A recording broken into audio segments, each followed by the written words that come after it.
తాకట్లో ఉన్న మీ బంగారాన్ని విడిపించి ఆ రోజు ఆన్లైన్ రేటుకి కొంటాం. Sharma gold company.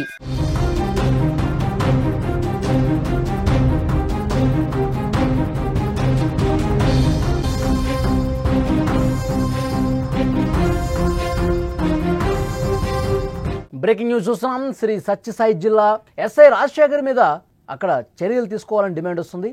ఫిర్యాదు చేయడానికి వెళ్ళినటువంటి మహిళను ఎస్ఐ వేధించారు. మహిళకు వీడియో కాల్ చేసి అసభ్యకరమైనటువంటి మాటలు మాట్లాడారు.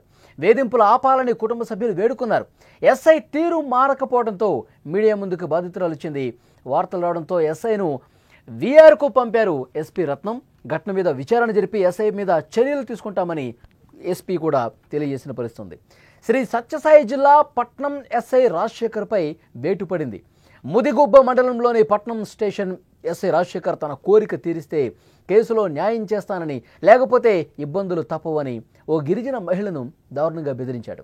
గరుగుతండాకు చెందిన ఓ మహిళ తమ బంధువులతో కలిసి విడాకుల కేసు విషయంపై 2 నెలల కిందట పోలీసులను ఆశ్రయించింది. అప్పటి నుంచి కేసు విషయంలో ఎస్ఐ ఆమెను వేధించేవాడు. బాధిత మహిళ భర్త ప్రైవేట్ టీచర్గా వేరే ప్రాంతంలో పనిచేస్తున్నాడు. రాత్రి వేళల్లో ఎస్ఐ ఆమెకు వీడియో కాల్ చేసి అసభ్యంగా మాట్లాడుతూ కోరిక తీర్చాలని ఇబ్బంది పెట్టేవాడు. తీవ్ర మనోవేదనకు గురైన ఆమె భర్తకు విషయం చెప్పింది. భర్త ఎస్ఐతో మాట్లాడినా వినకుండా వేధించేవాడు. ఈ విషయం సామాజిక మాధ్యమాల్లో చక్కర్లు కొట్టడంతో ఎస్పీ రత్నం స్పందించి ఎస్ఐను వీఆర్కు పంపుతూ ఉత్తర్వులు ఇచ్చారు. విచారణలో వేధింపులు నిజమని తేలితే క్రమశిక్షణ చర్యలు తీసుకుంటామని చెప్పారు. ప్రస్తుతం ఈ కీచక ఎస్ఐకి సంబంధించినటువంటి వార్త బయటకు రావడంతో అతని మీద చర్యలు తీసుకోవాలని పెద్ద ఎత్తున డిమాండ్ వస్తుంది. అతను రాత్రి సమయంలో కూడా కాల్ చేసి విపరీతంగా వేధింపులకు గురి చేసేవాడు. నీ కేసు పరిష్కారం కావాలంటే నువ్వు నాతో రావాలి, నీ కేసు పరిష్కారం కావాలంటే నువ్వు నాతో పడుకోవాలి అని చెప్పి పెద్ద ఎత్తున ఆమెకి వేధింపులు చేసినటువంటి పరిస్థితి. కానీ కొన్ని రోజులు పంటి బిగువున భరించింది. ఇది కరెక్ట్ కాదు, మీరు చేస్తున్నది తప్పు, నాకు న్యాయం కోసం వస్తే నన్ను ఇంత దారుణంగా వేధింపులకు గురి చేస్తారని చెప్పి తన కుటుంబ సభ్యులకు చెప్పినా అతను ఏమాత్రం వినిపించుకోలేదు. కుటుంబ సభ్యులు ఇది కరెక్ట్ కాదు, మీ తీరు మార్చుకోండి అని చెప్పినా ఎంతకీ వినలేదు. ఇక మీడియా ముందుకొచ్చి పై అధికారులకు కంప్లైంట్ చేస్తే అప్పుడు ఈ ఎస్ఐ తిక్క కుదిరింది. అతనికి సస్పెండ్ చేశారు, వీఆర్కి పంపించినటువంటి పరిస్థితి. చాలా ఫోన్ కాల్స్ ఉన్నాయి, వీడియో కాల్స్ ఉన్నాయి.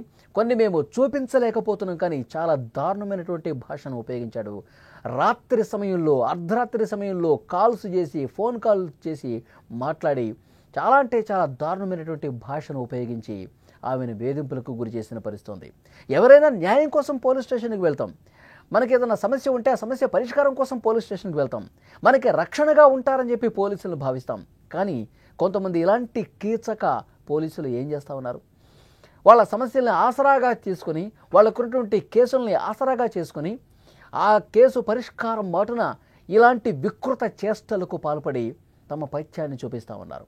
చాలా అంటే చాలా దారుణంగా అర్ధరాత్రి సమయంలో కూడా ఫోన్లు చేసి నా కోరిక తీరుస్తావా లేదా, నువ్వు సుఖంగా ఉండాలంటే, నువ్వు ఎలాంటి ఇబ్బంది లేకుండా ఉండాలంటే, నీకు ఇంకా డబ్బులు కావాలన్నా కూడా మేము అందజేస్తాను, నీ సమస్యలు పూర్తిగా పరిష్కారం అయిపోతే నువ్వు నాతో ఉండు, నువ్వు నా కోసం ఉండు అని ఈ విధంగా మాట్లాడి చాలా దారుణమైనటువంటి భాషను ఉపయోగించాడు. ఆ భాషను ఈ విధంగా లైవ్లో మేము మాట్లాడలేం.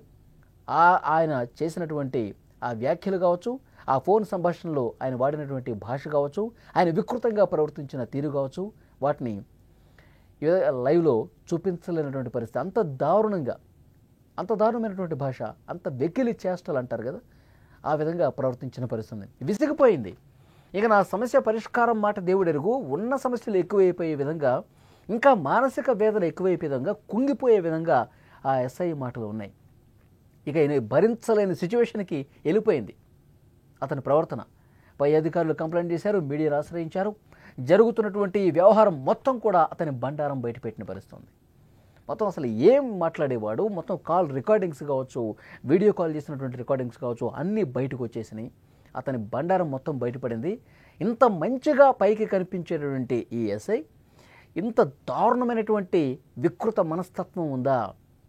కోరికల పేరుతో ఈ విధంగా స్టేషన్కి వచ్చే అమాయకుల్ని ఇంత దారుణంగా, ఇప్పుడు ఏమీ బయటపడింది కాబట్టి ఈ వార్త బయటకు వచ్చింది.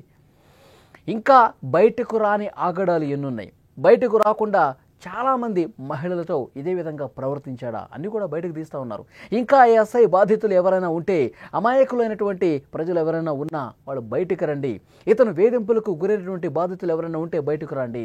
ఇంకా ఎవరైనా మహిళలు తమని కోరిక తీర్చమని వెంటపడి తమ మనసులోనే దాచుకొని కుంగి కుమిలిపోయినటువంటి మహిళలు ఎవరైనా ఉంటే బయటకు రండి అని చెప్పి పోలీసు ఉన్నతాధికారులు మాట్లాడుతున్నటువంటి పరిస్థితి ఉంది. సో డెఫినెట్గా ఇతన్ని చాలా కఠినంగా శిక్షించాల్సిన అవసరం ఉంది. పోలీసు వృత్తిలో ఉండి ప్రజలకు రక్షణగా ఉండాల్సిన, మహిళలకు ముఖ్యంగా రక్షణగా ఉండాల్సినటువంటి ఇలాంటి పోలీసులు బరి తెగించి మదమెక్కి కొవ్వెక్కి ఈ విధంగా ప్రవర్తించడాన్ని మీరే విధంగా చూస్తున్నారు? ఇలాంటి వాళ్ళకి ఎలాంటి శిక్ష కరెక్ట్ అని మీరు భావిస్తూ ఉన్నారు? కామెంట్ బాక్స్లో తప్పకుండా తెలియజేయండి.